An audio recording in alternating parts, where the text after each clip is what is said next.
The Battle of Gully Hole Creek took place on July 18, 1742, between Spanish and British forces in the province of Georgia, resulting in a victory for the British. Part of a much larger conflict, known as the War of Jenkins Ear. The battle was for control of St.Simons Island, the British fortifications of Fort Frederica and Fort St. Simons, and the strategic sea routes and inland waters they controlled. After the victory, the province of Georgia established undisputed claim to the island, which is now part of the U.S. state of Georgia. The better-known Battle of Bloody Marsh, a skirmish also won by the British, took place on the island the same day. Background: Spanish Governor Don Manuel de Montellano commanded the invasion force, which by some estimates totaled between 4,500 and 5,000 men. Of that number, roughly 1,900 to 2,000 were ground assault troops. British leader James Oglethorpe's forces, consisting of regulars, militia, and native Indians, numbered less than 1,000.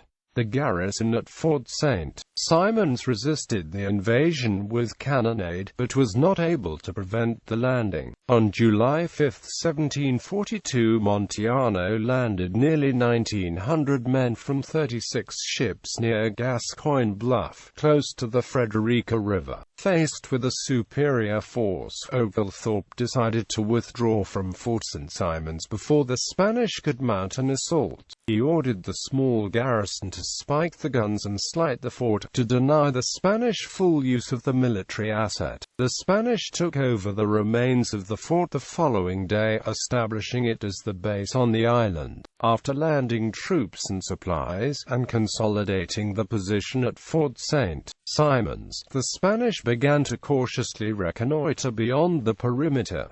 They found the road between Fort St. Simons and Fort Frederica, but first assumed the narrow track was just a farm road. On July 18, the Spanish undertook a reconnaissance in force along the road with approximately 115 men under the command of Captain Sebastian Sanchez. Battle: a mile and a half short of Fort Frederica. Their target, the Spaniards, were set upon by a force consisting of Georgia Rangers and the Highland Independent Company, aided by more numerous Chickasaw, Jamaicraw and Creek warriors, all under General Oglethorpe's personal direction. After an intense but brief battle, lasting less than 1 hour, Oglethorpe's forces succeeded in killing or capturing 36 of the Spaniards, nearly a third of the forces in that group.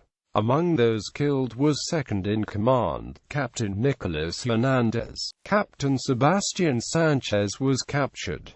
Oglethorpe's losses were described as light. The rest of the Spanish retreated in disorder back to the south. They were met by 200 Spanish grenadiers under Captain Antonio Barber, who had just marched from Fort St. Simons and covered the retreat. Aftermath: the British colonists also won the Battle of Bloody Marsh later the same day, driving the Spanish out of the Georgia colony. The War of Jenkins Ear is commemorated annually on the last Saturday in May at Wormsloe Plantation in Savannah, Georgia.